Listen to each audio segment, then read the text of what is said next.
memberikan lebih banyak daripada yang kami harapkan. Mereka memberikan diri mereka pertama-tama kepada Tuhan, kemudian oleh kehendak Allah juga kepada kami.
Sungguh Tuhan, kami bersyukur memiliki Tuhan Yesus yang hidup di dalam kehidupan kami, sehingga jaminan jiwa, raga, roh kami ya Tuhan sepenuhnya bergantung kepada Tuhan.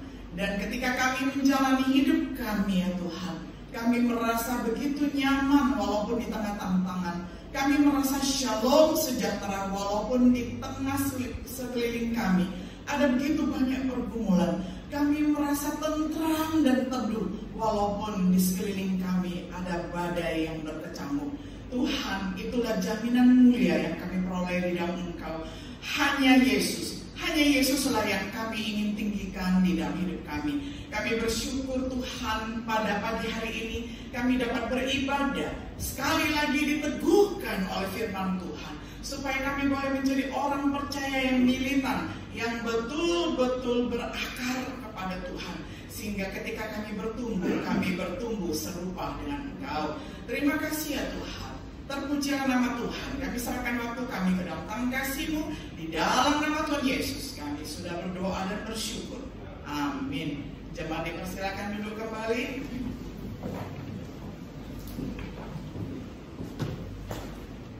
Jemaat yang dikasih oleh Tuhan, shalom.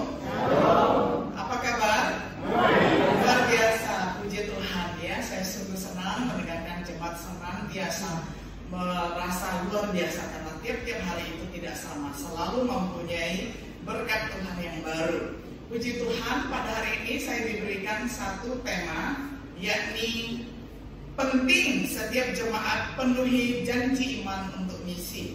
Sekali lagi, penting setiap jemaat penuhi janji iman untuk misi. Saya mengajak Bapak Ibu membaca satu ayat saja dari Matius 22 ayat 21. Itu ada TB1 dan TB2 ya. Nah, jadi tugas Bapak Ibu itu membaca yang TB1 dan TB2. Yang di atasnya yang bahasa Yunani itu nanti saya baca saja ya. Nah, jadi gantian begitu ya. Jadi tugas Bapak Ibu adalah membaca Matius 22 ayat 21 mulai dari TB1, kemudian langsung disambung di bawahnya yang TB2 ya. Saya hitung sampai ketiga. 1, 2, 3. Jawab mereka, gambar dan tulisan Kaisar. Lalu kata Yesus kepada mereka, berikanlah kepada Kaisar apa yang wajib kamu berikan kepada Kaisar, dan kepada Allah apa yang wajib kamu berikan kepada Allah. Jawab mereka, gambar dan nama Kaisar. Lalu kata Yesus kepada mereka, berikanlah kepada Kaisar milik Kaisar, dan milik Allah kepada Allah. Ya, sampai sedemikian jauh membaca firman Tuhan di dalam bahasa Indonesia. Saya membacakan yang di atas tetapi tidak semuanya, karena saya hanya terpaku kepada satu kata saja, yakni apodote. Itu berasal dari kata apodidomi ya. Jadi apodote itu berasal dari kata apodidomi, artinya membayar kembali. mengembalikan milik. Nah, jadi terjemahan yang kedua ini, terjemahan baru yang kedua itu lebih dekat dengan terjemahan asli karena membayar kembali. Ya, kalau kita membayar berarti itu bukan milik kita ya, milik seseorang ya yang diberikan kepada kita atau kita bayarkan kembali, berarti dulunya kita pinjam begitu ya, jadi kita kembalikan.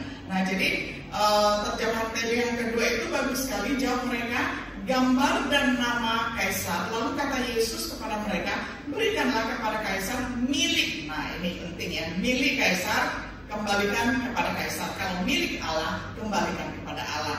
Jadi apodote berasal dari kata apododemi, artinya bayar kembali kepada Allah. Nah, ketika berbicara tentang janji iman, ini adalah berbicara tentang hal yang penting karena setiap jemaat yang sudah dewasa, hamba Tuhan senantiasa mengajarkan kita untuk berjanji dengan iman. Walaupun mungkin hari ini kita belum punya harta atau punya uang tertentu ya, tetapi kita beriman di dalam sepanjang tahun ini saya akan memberikan sekian. Nah, itu namanya janji iman. Tidak melulu hanya dalam bentuk dana, tetapi ada juga dalam bentuk doa, ada juga dalam bentuk tenaga.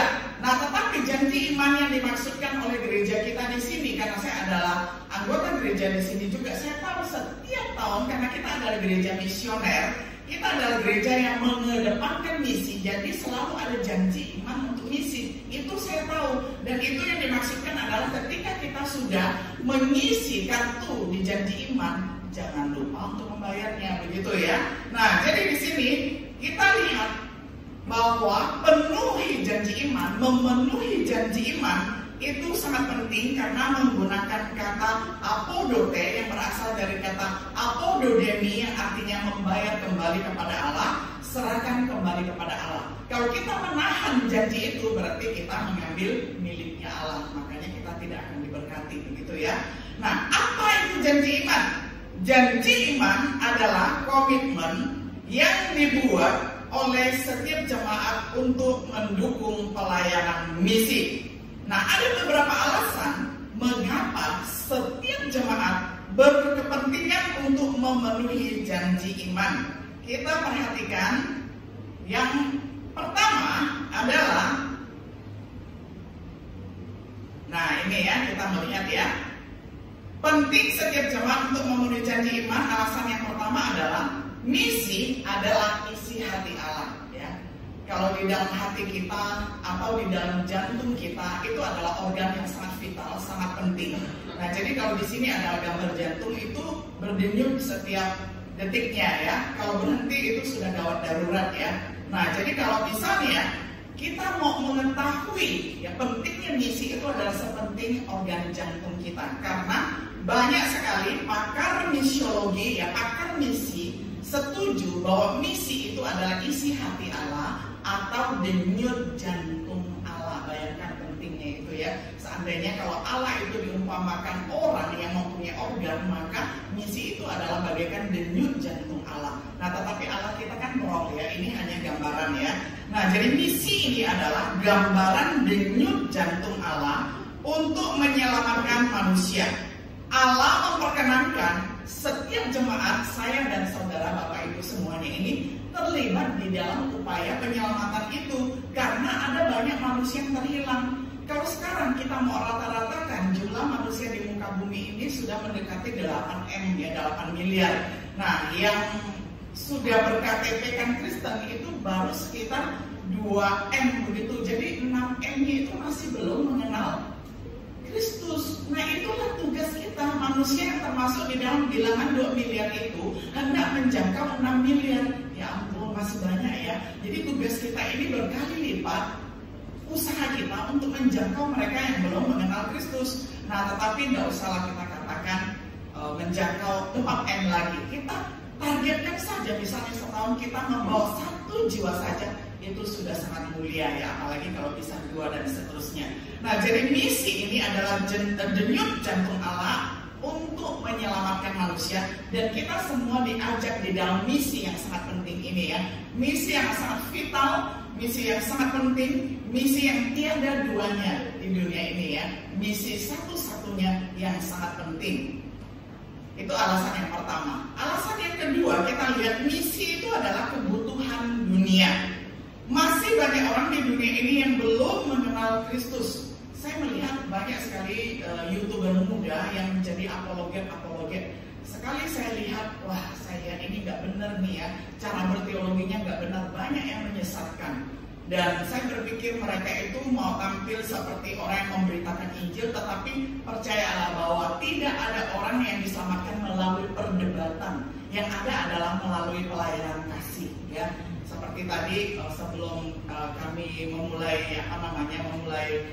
pelayanan, Ibu Pris ada menceritakan tentang kesaksian di Bali, ya.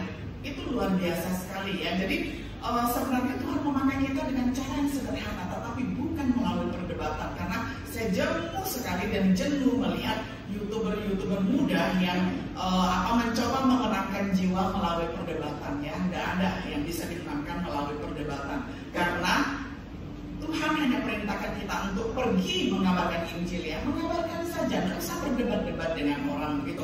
Apalagi sampai membawa agama-agama orang begitu, ya. Nah, jadi bukan seperti itu. Misi adalah kebutuhan dunia. Jadi kita semua dipanggil untuk mengabarkan Injil, bukan menjadi pendebat kusir, bukan menjadi yang namanya apologet jalanan. Kalau apologet sungguhan itu boleh, itu di dalam rangka kelas ilmiah, itu boleh, ya. Kalau di dalam kelas ilmiah, artinya sama-sama akademisi, sama-sama belajar. Nah, ini yang di YouTube saya lihat mereka nggak belajar, ya. Cuma bermodalkan nekat dan bermodalkan fasilitas. Nah, jadi ajarannya nggak benar begitu.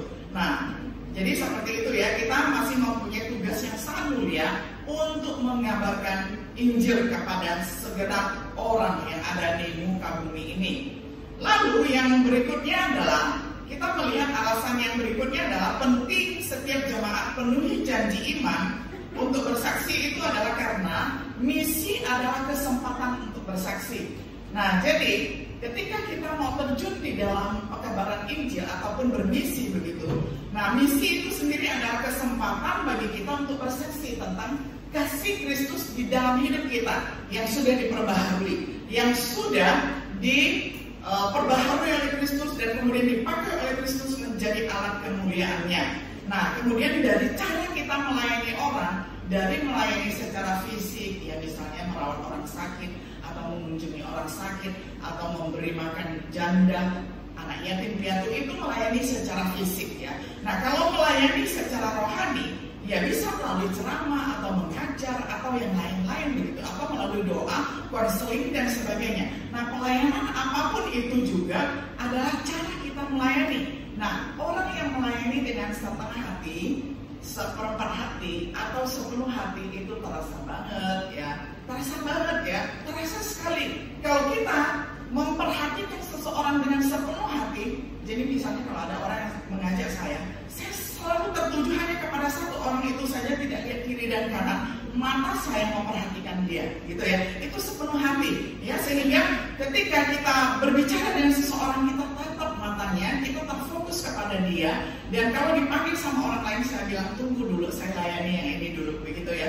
Kayak kemarin kami di STT Jeffrey Jakarta wisuda 52 orang dan banyak sekali yang ajak foto, sempat datang proyek begitu ya. Tapi mereka membawa keluarga mereka masing-masing. Saya bilang gantian, satu-satu, antri, ya, budaya antri begitu.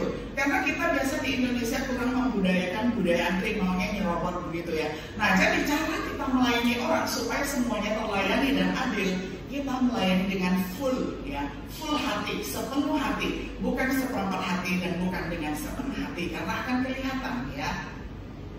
Yang berikutnya, gereja dihadirkan di tengah dunia ini untuk mewujudkan visi dan misi Yesus, yakni mengabarkan keselamatan yang dari Allah, menghadirkan shalom Allah, menghadirkan shalom di gereja, menghadirkan shalom di masyarakat. Jadi shalom itu bukan hanya sapaan hai, salam, selamat pagi, bukan secetek dan sedangkal itu. Shalom itu adalah membawa kabar keselamatan dari surga ke bumi ini. Jadi ketika kita mengucapkan shalom, adakah orang merasa sejahtera? Ketika kita berada di tengah-tengah masyarakat, adakah walaupun kita tidak mengucapkan shalom, tapi ada nggak mereka merasakan damai sejahtera? Karena itulah arti sesungguhnya, yakni menghadirkan shalom Allah, keselamatan Allah di tengah-tengah masyarakat ya. Ketika kita bertransaksi, membayar, ketika kita jual beli begitu, ada nggak orang merasa shalom? Atau kita pelitnya minta ampun di pasar itu, misalnya mboknya bilang ini sayur sawi 2.000, kita tawar 500 saja misalnya ya. Itu udah kelihatan sekali kayaknya nggak masuk akal sekali. Tapi ada orang loh yang seperti itu teganya begitu. Padahal mbok-mbok ini udah susah makannya begitu ya. Nah, mahasiswa saya ada yang luar biasa ya.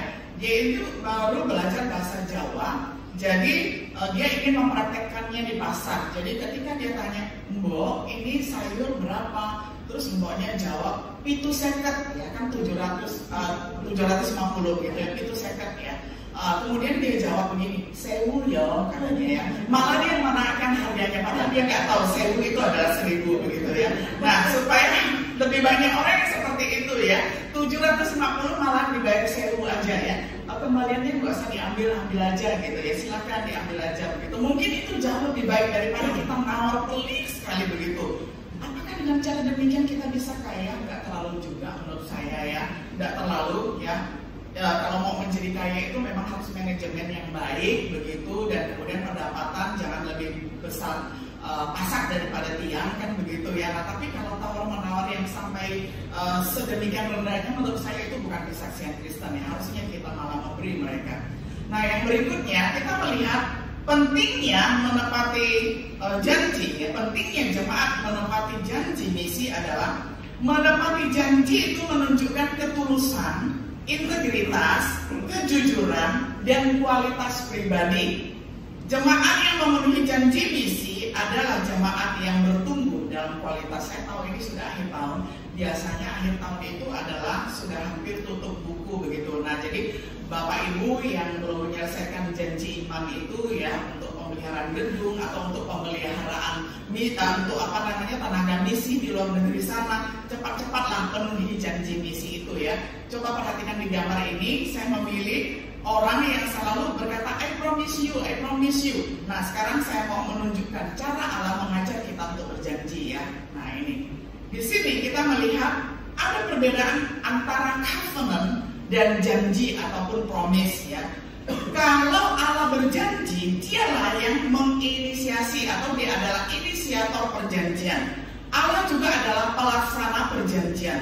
Allah juga adalah pemelihara perjanjian. Sedangkan yang di sampingnya manusia itu yang selalu pakai janji, belum tentu dia seorang inisiator. Karena apa? Karena ada ajakan di gereja baru dia mau memberi. Kemudian setelah janji belum tentu dia mau penuhi. Kemudian setelah setelah ditagih-tagih belum tentu dia mau bayar. Nah, jadi makanya janji itu banyak tanda tanyanya ya. Apakah kita ini manusia yang suka ingkar janji? Jawab sendiri ya. Jadilah seperti yang Allah kehendaki. Allah kehendaki adalah kita menggunakan kata covenant. Kalau janji itu seringkali diingkar janjikan ataupun lupa sama janji dan harus ditagih-tagih. Tapi kalau pakai kata covenant, yang memang kalau di Indonesia miskin ya terjemahannya, tetap memakai terjemahan janji. Tetapi kalau di dalam bahasa aslinya covenant itu kuat sekali. Allah sang inisiator, Allah sang pelaksana, dan Allah sang pemelihara janji. Jadi Allah tidak pernah ingkar janji. Mari kita seperti Allah ya, memegang janji sedemikian rupa. Jangan pakai I promise you, karena bisa gombal. Janji kan bisa gombal ya, janji bisa palsu, janji bisa ingkar dan sebagainya. Nah, jadi ini perbandingan antara janji manusia dan covenant Allah. Bapak Ibu yang dikasihi oleh Tuhan, saya ingin memberikan beberapa contoh tentang jemaat yang sangat setia di dalam memberikan janjinya dan menepati janjinya, dan bahkan mereka mendesak ya untuk terlibat di dalam misi. Saya bacakan dari 2 Korintus 8 ayat 4-5. Dengan kerelaan sendiri mereka mendesak kami supaya mereka juga beroleh anugerah untuk ambil bagian di dalam pelayanan kepada orang-orang kudus. Mereka memberikan lebih banyak daripada yang kami harapkan. Mereka memberikan diri mereka pertama-tama kepada Tuhan, kemudian oleh kehendak Allah juga kepada kami.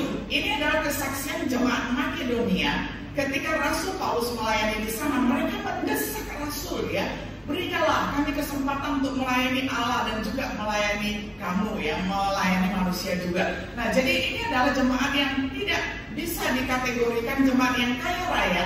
Mereka hidup pas-pasan, tetapi mereka ketika memberi kepada misi melampaui kekuatan mereka. Ini kan hebat sekali, ya. Biasanya kalau memberi dari kelebihannya, ya kan, tapi ini memberi melebihi kekuatan mereka. Ini adalah jemaat yang sangat terpuji, ya. Nah, sekarang kesaksian yang kedua dari seorang anak kecil, ya. Kalau yang tadi kan jemaat dewasa gitu, ya.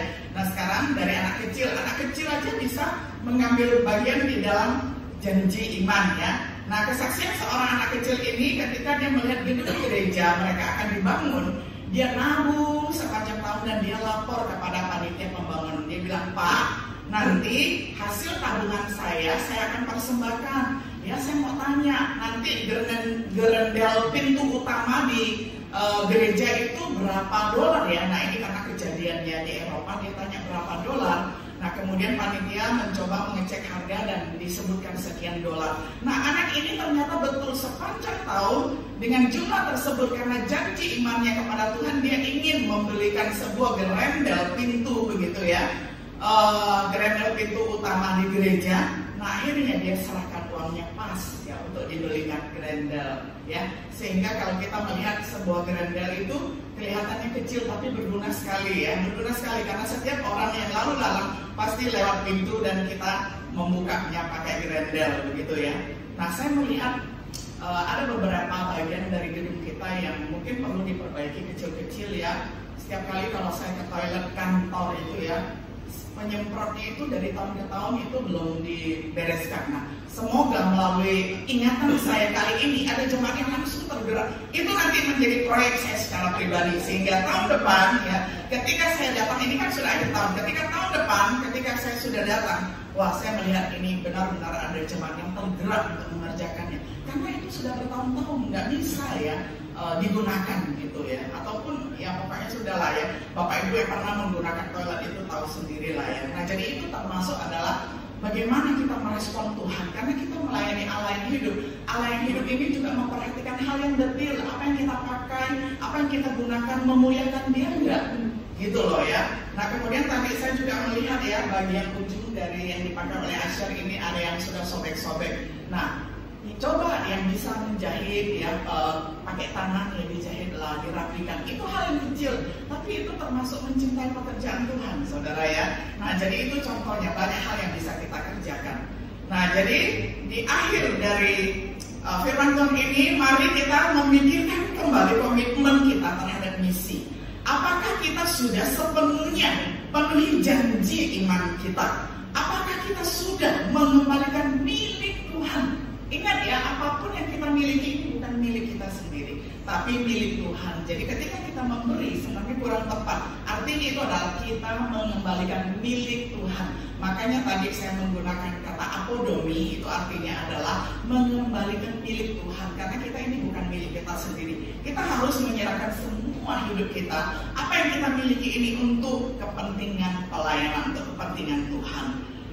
Kemudian yang berikutnya, mari selain, ya, materi yang kita berikan kepada Tuhan, berdoalah untuk misi gereja.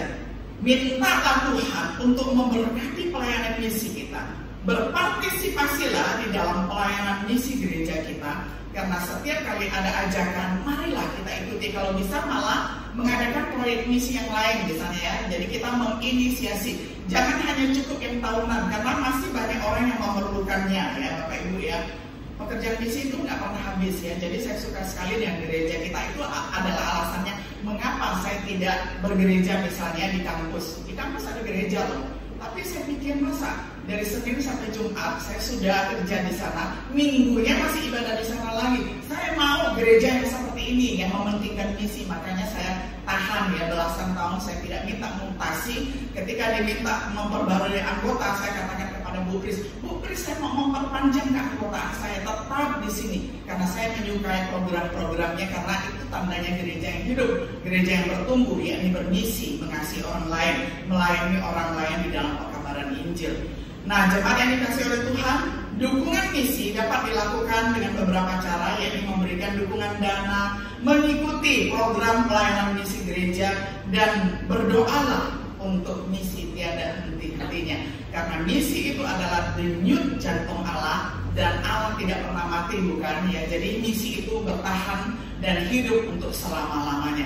Kiranya Tuhan menolong kita untuk memahami firman-Nya. Mari kita berdoa. Bapa di surga, kami bersyukur dan berterima kasih karena Engkau senantiasa mengingatkan kami sepanjang tahun untuk memenuhi janji kami terhadap misi yang ada di gereja ini, misi yang ada di dunia ini. Sebagai jemaat yang ingin bertumbuh secara kualitas dan juga kuantitas, kiranya kami boleh merespon dengan sukacita akan panggilan misi ini, sehingga kami dapat mengembalikan yang menjadi milik Allah kepada Allah. Terima kasih ya Tuhan. Terpujilah nama Tuhan. Di dalam nama Tuhan Yesus kami berdoa dan kami bersyukur. Amin.